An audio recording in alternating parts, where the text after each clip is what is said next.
Burr home, then? Oh, yes.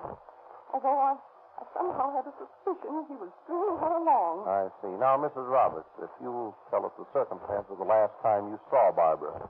Well, it was on a Saturday afternoon in the latter part of June. She was looking forward to a picnic she and Russell were going on in that place where you found her. Stone Canyon? That's right. What else? Well, as I told you, he called and asked for the number on the gun. She gave him to him, and then he explained that he had borrowed it from a friend of his, and he wanted to try it out on a picnic. Now I know what that meant. Can you think of anything else, Mrs. Roberts? I can understand it all now. Russell came back at about 6 o'clock, and I asked him where Barbara was. He said, "You said goodbye to Barbara, Mrs. Roberts. She left for the east this afternoon to visit her family."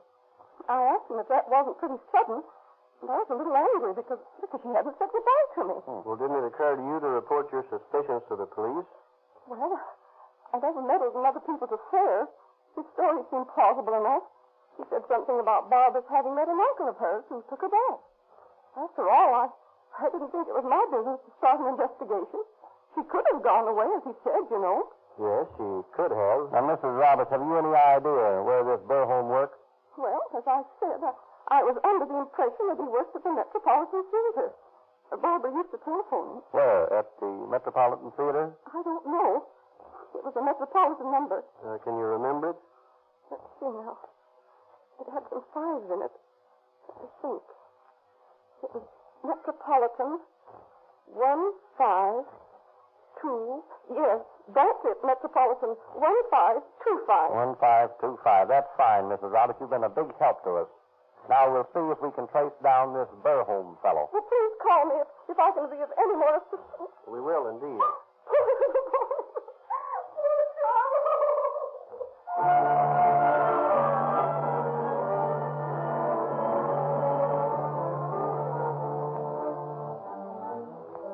Detectives Condafer and Sanderson drive immediately to the Metropolitan Theater.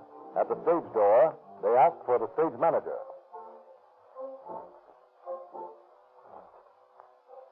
The stage show's on now. Yeah. Come on, let's get a look. I always get a kick out of being backstage. Wait a minute. I got an idea. What's that? We better not let this guy know we're detectives. Might show our hands. Yeah, that's a good idea. We'll just act like we're friends of Burr Holmes. Okay, but wait a minute. This must be the guy now. You want to see me? Yes, we're looking for a man by the name of Burr Holmes. He works here. Burr Never heard of him. Well, you see, he works here. Not here, buddy. Oh. That's funny.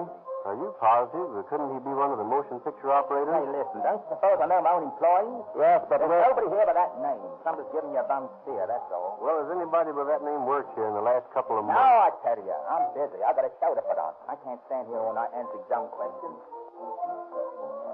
There's sort of the guy, isn't he? Yeah. Well, we're out on the limb again. Let's look up this number Ms. Roberts gave us. Okay, there's a phone over here by the wall. Let's see now. JCLM. Here we are. Metropolitan Theater. What was that number? Metropolitan 1525. That's not the number of the theater. It isn't. Let me see. No, but look. It is the number of the engine room of the Metropolitan building. Well, now that's getting closer. Let's go down there right now.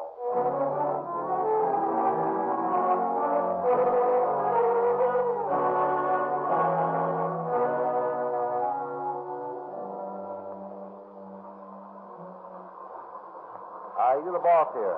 I'm the engineer. We're looking for Burr Holmes. Who? Russell Burr Holmes. He's working here somewhere. Nobody by that name here.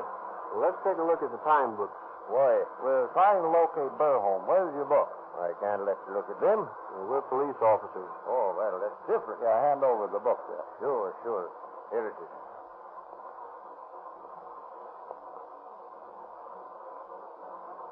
Find anything, Frank? No Burr Home listed here in the past 6 months.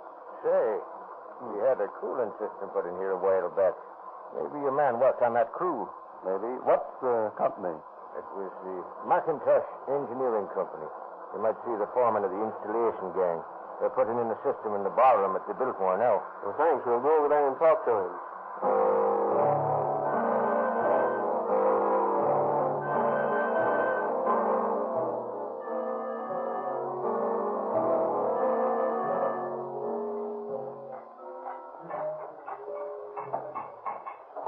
looks more like a pipe yard than a ballroom. Yeah. Hey there. Yeah? Is Russell here? Russell? No, he's not working on this job. Oh, that's too bad. We're friends of his. We're leaving for San Diego this afternoon. We wanted to see him before we left. Well, you can catch him at the office. I know he's there today. Okay, thanks. We'll drop by the office.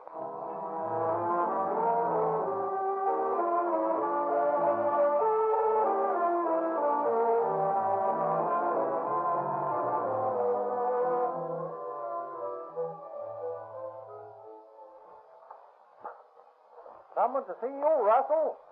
Right this way, please. Huh? We're Officer Burholm. Come along with us. I thought so. What do you mean? Yeah, I read in the papers about a body being found. I suppose you'd be looking me up. Then you killed her, huh? I didn't kill anybody. I had an argument with my girlfriend and she left me. Is that any reason for you to think you'd be accused of murder? Well, I noticed the body was found out on Mulholland Drive and it was out there I last saw her. Pretty peculiar coincidence, don't you think? Oh, I don't know. Even if it is her they found, that doesn't prove I killed her. Somebody else must have done it. I'll warn you right now that anything you say may be used against you. At the same time, you're at liberty to clear yourself if you can. I guess I won't do any talking until I've seen an attorney. If you aren't guilty, you won't need an attorney.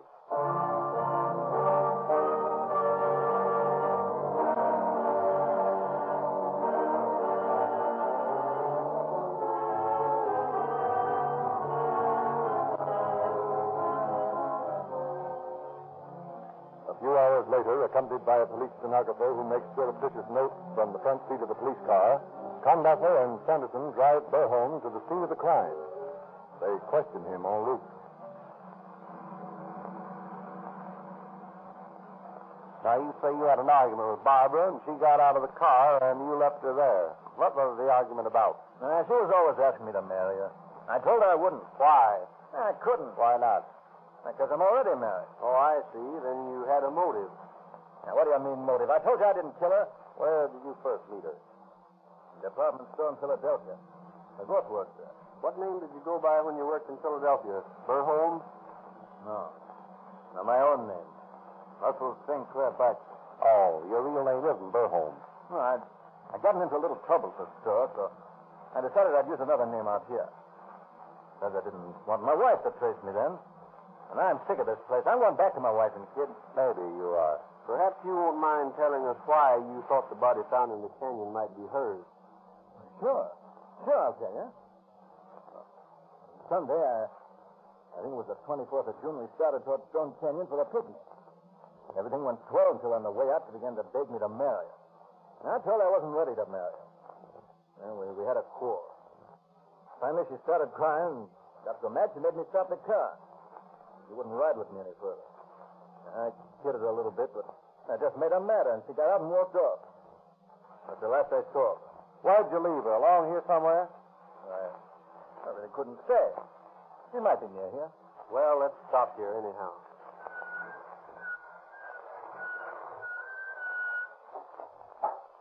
Get out, Burholm, or Beitzel, or whatever your name is. Now, you say you left Barbara and Margaret on the road along here. Yeah, she said he'd get home all right. She said someone would come along and give her a lift. You haven't seen her since, and it's been over a month. That's right. Mm-hmm. Why didn't you report her disappearance to the police? Well, I was afraid I'd get into a jam, just like I am now, see? Come on down this way, Beitzel. This is where we found her. What? Yeah, surprises you, doesn't it? Not where you left her at all. That was further up the hill. But you hadn't figured on coyotes dragging her body, had you? Oh, stop. I tell you I didn't do it. Where's the gun you shot her with? You had one, and we're going to find it. Sure I had a gun. Yeah.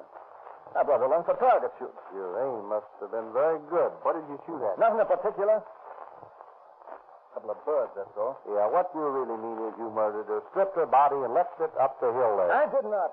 Where's the gun you used for target practice? In my desk. I borrowed it from a friend. I thought I might buy it, but I decided not to. Naturally, having no further use for it. What did you do with the clothes and things you removed from her apartment? Well, I bundled them up and shipped them away. Where to? Why, I just sent them up to some town in Arizona. Phoenix, I believe. To what name? I can't remember. Well, I put a Seattle return address in the package. Well, what was the idea of that? I thought I could get him back again if you ever came or wrote for him. Come on now, Beitzel. You must realize your story is pretty thin. Won't hold water at all. That's my story. Yes, and you're stuck with it. I haven't anything to worry about. You may have before you're through, young fellow.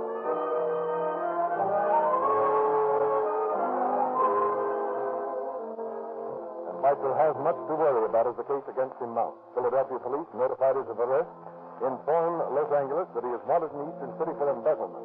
A taxi driver, recognizing his picture in the paper, tells police who are taking him to the lonely spot of the murder late one night. A check of a fictitious address to which Beitzel admits sending Barbara's clothes results in the return of the package. Microscopic examination reveals some blonde hair on the clothing to be the same as the hair on the murdered girl's head. In September of 1928, Beitzel goes on trial for murder before Superior Judge Charles S. Burnell. As the trial drags through one hot September day after another, Beitzel maintains an elegant air of cool insouciance. Then, after the defense has been wound up, the prosecution introduces a surprise witness. Yeah, this is going to be a cinch. It doesn't look bad. Who's this guy they're calling up to the stand? I don't know. Let's listen. And what is your profession, Captain Crosman? I'm an expert on ballistics. Will you explain to the jurors what that means? Ballistics is the science of projectiles. Good. Do you recognize this gun? Let me see. Yes, I examined that gun for Lieutenant Condorfer of the police department. This is the gun you examined. The same gun which has been entered in testimony as belonging to the defendant? Yes. How do you know it is the same gun? Well, I recognize the serial number, but even if I didn't, I'd know it by the claw marks on the side. The barrel has been sawed off, apparently to make possible the attachment of a Maxim silence. I object, Your Honor, on the grounds that this has no bearing on the case. It has a direct bearing, Your Honor. If the counsel for the defense will permit me to proceed. Objection overruled.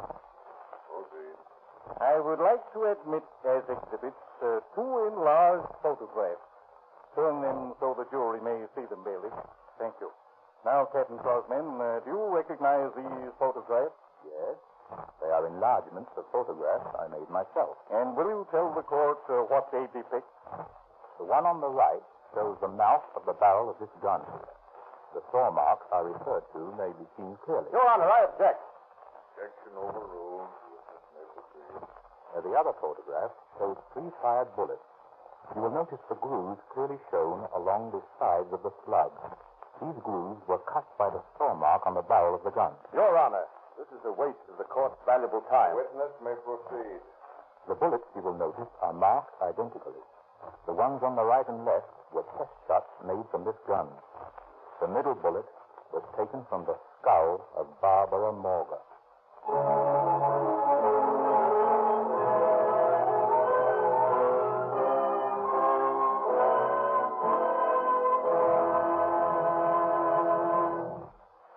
Nothing could save Beitzel after the unimpeachable testimony of the ballistics expert.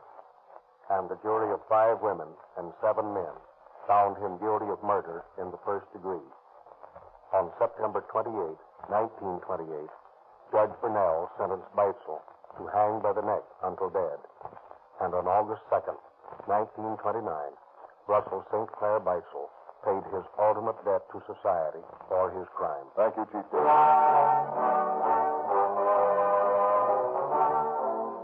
Police departments of the West are great boosters for Rio Grande cracked gasoline. The officers and sheriffs who drive police cars know that it develops greater speed and power in their engines, especially in emergencies when so many ordinary gasolines fail.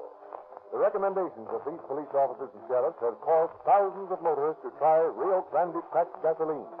With such satisfactory results that Rio Grande is leading all gasoline companies in percentage of sales increase. You'll try Rio Grande cracked someday, and you'll be thrilled by your car's improved performance. But when you're trying and you're enjoying the greater power and speed created by Rio Grande cracked, be sure that your engine is protected. High speeds and hot weather thin out many motor oils so that they rupture and break down. That's why we urge everyone who drives to use Sinclair motor oil. Sinclair, Pennsylvania, and Opaline motor oils provide a guaranteed thermal protection that never breaks down at any speed. Because all impurities, wax and petroleum jelly, are extracted from Sinclair motor oils, you